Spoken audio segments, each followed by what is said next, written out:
पापा पापा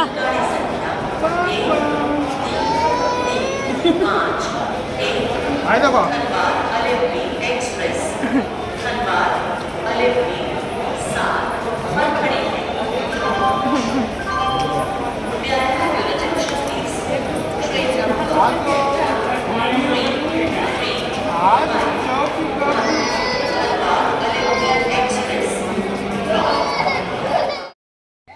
আর এখানে সোনা এতদিন পর ওর বাবাকে দেখে মানে 6 মাস পর দেখে তো চিনতেই পারেনি।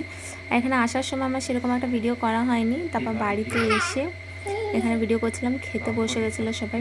বুঝতেই পারছো প্রথম শ্বশুরবাড়িতে এসে আমি ভিডিও করতে একটু লজ্জাই পাচ্ছিলাম। এখানে খাবারে অনেক কিছু ছিল, মাটন, পোস্ত, আরও কী ছিল। দাদা এখানে খাওয়া দাওয়া করে 1 ঘন্টা মতো রেস্ট নিয়েই চলে গেছিলো, কারণ ওর পরের দিন আবার অফিস। দাদা চলে যাওয়ার পর মনটা খুবই খারাপ লাগছিলো, কারণ স্বাভাবিক কেউ বাড়ি থেকে চলে গেলে খুবই খারাপ লাগে। আর এখানে সোনাকে তো নিজেকে অ্যাডজাস্ট করতে একটু টাইম লাগবেই, তো প্রথমে ওর পাপাকেই চিনতে পারছিল না, তারপর তো একটুখানি চিনে ওর কোলে গেল, তারপর খেলছিল। আর এখানে সন্ধেবেলায় বিকাশ ওকে নিয়ে গিয়েছিলো একটু বাজারে, তো দোকানে গিয়ে এখানে ওর জন্য একটা ব্যাট, বল আরও খেলনা কিনে নিয়ে এসেছিলো, তো সেটা নিয়েই এখন খেলছিল।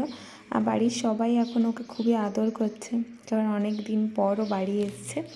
তো এখানে আমার জায়েরও ছেলে আছে, সেও ছোট, 3 বছরের, তো ওর সাথেই ও খেলছিল। সোনা এখানে সোনা তো প্রথমে কারো কোলই যাচ্ছিল না, কারণ ও এখানে চেনে হচ্ছে শুধুমাত্র ওর মাকে, তো আমার কাছেই বসেছিল। তারপরে আমি একটু চেষ্টা করছিলাম যাতে ও সবার সাথে এখানে মিলেমিশে থাকতে পারে, তো এখানে ও এটা নিয়েই খেলছিল। আহলাম চলো ঘরে তোমার প্রথম ভিডিও বানানো যাক। তো ওর খেলার কিছু মোমেন্ট আমি এখানে ক্যাপচার করে নিয়েছি, সেগুলো তোমাদের সাথে শেয়ার করছি। আজকে সেরকম কিছু একটা করিনি, কারণ ও খেলে ধুলে তারপর ঘুমাতে চলে গেছিলো, তাই আমি ভাবলাম ঠিক আছে আজকে এইটুকুই রেকর্ড করে রাখি। এটা হলো নেক্সট দিন মর্নিংয়ের ভিডিও।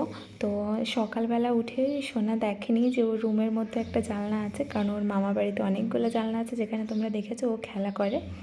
তো এখানে ও জানলা দেখে খুবই খুশি হয়ে গেছিলো, কারণ জানলা থেকে এখন সব কিছু ছুটতে শিখেছে, তো তাই জন্য জানলা হচ্ছে ওর ফেভারিট জায়গা। আর এখানে ওর পাপার সাথে একটু ওদের দুজনেরই মোমেন্টগুলো খুবই প্রিসিয়াস, কারণ ওরা দুজনেই দুজনের সাথে খুব একটা টাইম কাটাতে পারে না, তো যেটুখানি ছুটি। আর এখানে সন্ধেবেলায় আমরা বেরিয়ে পড়েছিলাম একটুখানি বাজারে ঘুরতে।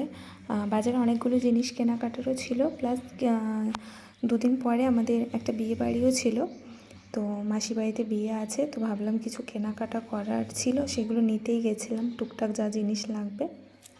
আচ্ছা, এটা হলো আমার যা আর আমার জায়ের ছেলে, আর সামনে হাঁটছে আমার এক ননদ।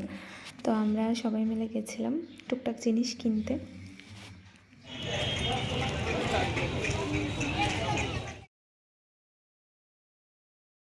এখানে চলে গেছিলাম কিছু চানাচুর নিতে, তো এখানে বিভিন্ন ধরনের চানাচুর পাওয়া যায়, অনেক রকম, যেরকম তুমি খেতে চাও সেটা বলে দিলেই ওরা বানিয়ে দেয়।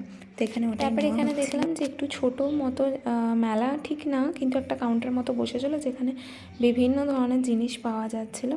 তো ভাবলাম চলো এখান থেকেও একটু ঘুরে নিই, যদি কিছু পছন্দ হয়। তো এখান থেকেই সেরকম একটা কিছু নেওয়া হয়নি, কিন্তু ঘুরছিলাম।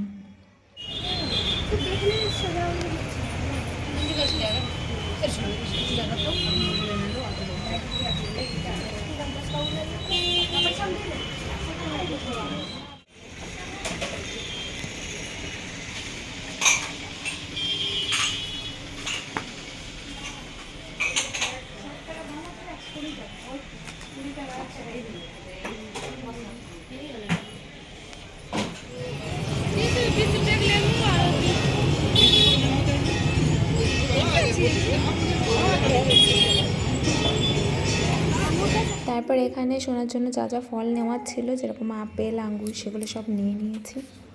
চলো এবার দেখি আর কি কি কেনা যায়, আর না হলে এবার যাব বাড়ির দিকে।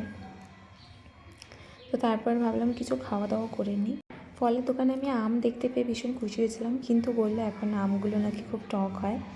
তো এখানে ইডলি প্যাক করাচ্ছিলাম, তো ভাবলাম বাড়ি গিয়ে ইডলি খাবো। আর এখানে চলে গেছিলাম একটা ব্যাগের দোকানে, আমার ননদের একটা ব্যাগ নেওয়ার ছিল, তো এখান থেকেই ও বাচ্চাদের ফুল ব্যাগ দেখছিল। তো এবার এই সবগুলো নিয়ে তো এখানে সবার জন্য ইডলি নিয়েছিলাম, সেটাকেই সার্ভ করছিলাম। আর আমি জানি আমি ভীষণ ছোট ছোট ভিডিও করছি, কারণ শ্বশুরবাড়িতে প্রথম করছি, তো একটু আমার নার্ভাসই লাগছে। তো চলো আজকের মতো ভিডিও এতটাই। ভিডিওটা ভালো লাগলে একটা লাইক আর আমার চ্যানেলকে সাবস্ক্রাইব করতে একদম ভুলো না। দেখা হচ্ছে তোমাদের সাথে আবার খুব তাড়াতাড়ি নেক্সট ব্লগে, আর খুব সুন্দর সুন্দর ব্লগের জন্য ওয়েট করে থাকি।